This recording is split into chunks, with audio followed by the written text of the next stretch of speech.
প্রেমের মধ্যে কোনো স্বার্থ থাকতে পারবে না, এবং প্রেম প্রেম মানে একজন আরেকজনকে কেয়ার করবে, তাই না? প্রেমের দুজন মানুষের মধ্যে যে প্রেম, সেই প্রেমের ক্ষেত্রে সবচেয়ে বেশি ছাড় একজন আরেকজনকে দেবে। কম্প্রোমাইজটা থাকতে হবে। হ্যাঁ, কম্প্রোমাইজ থাকতে হবে, রেসপেক্টটা থাকতে হবে, ভালোবাসা তো মাস্ট।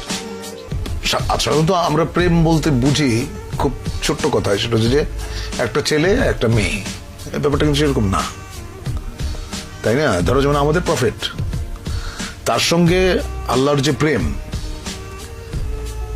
এটাকে তুমি কিভাবে ডিফাইন করবে?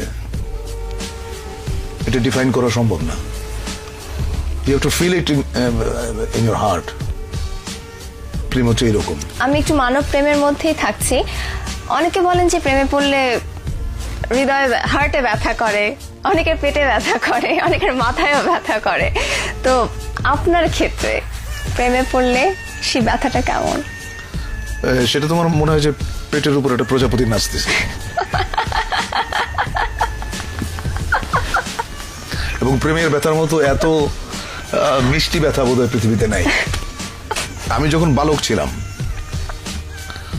তখন প্রেম বলতে যেটা বুঝতাম, পরিণত বয়সে এসে আমি দেখলাম প্রেম আসলে অন্যরকম। পার্থক্যটা কি? পার্থক্যটা অনেক অনেক অনেক। আমি তো ধরো যেমন প্রথম প্রেমের যে অনুভূতি, সেটা হচ্ছে যে বই পড়ে, শরৎচন্দ্র বা বঙ্কিমচন্দ্র পড়ে প্রেম সম্পর্কে একটা ধারণা মাথায় ছিল। ওইটা আসলে প্রেমের অনুভূতি না। প্রেমের অনুভূতি একেবারেই অন্যরকম, একেবারেই। এটা এক একজনের কাছে এক এক রকম, এটা কেউ কাউকে বলে বোঝাতে পারবে না। প্রথম প্রেমের কথা বলছেন, সেটা বইয়ের কথা বললেন, কিন্তু প্রথম মানব প্রেম যদি বলি, সেটা হচ্ছে আমি তখন অনেক ছোট। কত বয়স? বয়স কত হবে তখন? এই ধরো 14-15। তখন প্রেমে পড়লাম এক গার্লস স্কুলের ম্যাডামের, যার বয়স ধরো আমার চেয়ে 20 বছর বেশি। ওইটা আমার প্রথম প্রেমে পড়া। প্রেমে বহুবার পড়েছি, বহুবার। প্রেমে পড়ার মতো আনন্দ বোধ আর কিছুতে নাই।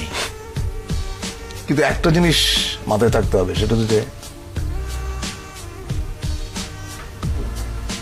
কাউকে হার্ট করে, কাউকে বেদনা দিয়ে প্রেমে পড়ার মতো এরকম গরিত কাজ বোধহয় পৃথিবীতে নাই।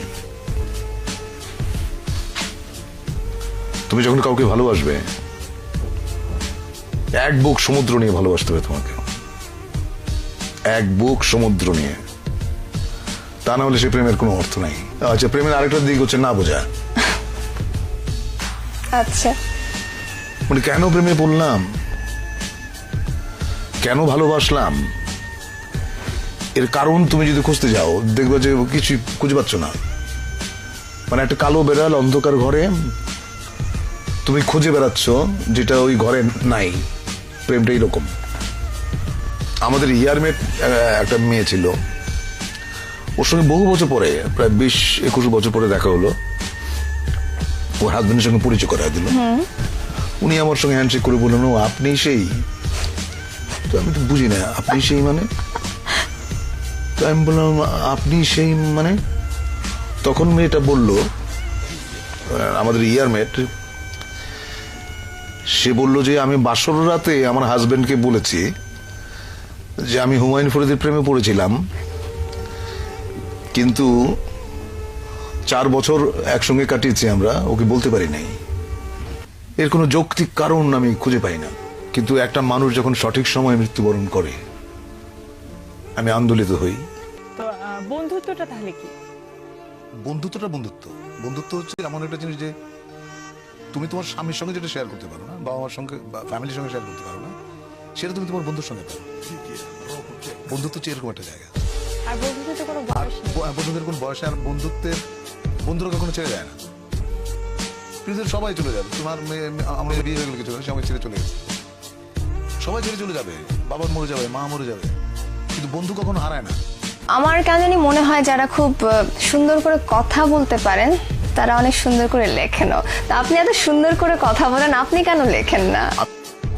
নবীন কিশোর, তোমাকে দিলাম ভুবন ডাঙার মেঘলা আকাশ, তোমাকে দিলাম বোতামবিহীন ছেঁড়া শার্ট আর ফুসফুস ভরা হাসি। দুপুর রৌদ্রে পায়ে পায়ে ঘোরা, রাত্রির মাঠে চিত হয়ে শুয়ে থাকা, সব এখন তোমারই। তোমার হাত ভরে নাও আমার অবেলা, আমার দুঃখ বিহীন দুঃখ, খোঁজ শিহরণ। নবীন কিশোর, তোমাকে দিলাম আমার যা কিছু ছিল আহরণ। জ্বলন্ত বুকে কফির চুমুক, সিগারেট চুরি, জানালার পাশে বালিকার প্রতি বারবার ভুল পুরুষ বাক্য, কবিতার কাছে হাঁটু মুড়ে বসা, ছুরির ঝলস, বুড়ো অভিমানে মানুষ কিংবা মানুষের মতো আর যা কিছুর বুক ছিঁড়ে দেখা, আত্মহনন। শহরের পিঠ তোলপার করা অহংকারের দ্রুত পদপাত, একখানা নদী, দু তিনটি দেশ, কয়েকটি নারী, এ সবই আমার পুরনো পোশাক, বড় প্রিয় ছিল, এখন শরীরে আট হয়ে বসে, মানায় না। তোমাকে দিলাম নবীন কিশোর, ইচ্ছে হয়তো অঙ্গে জড়াও, অথবা ঘৃণায় দূরে ফেলে দাও, যা খুশি তোমার।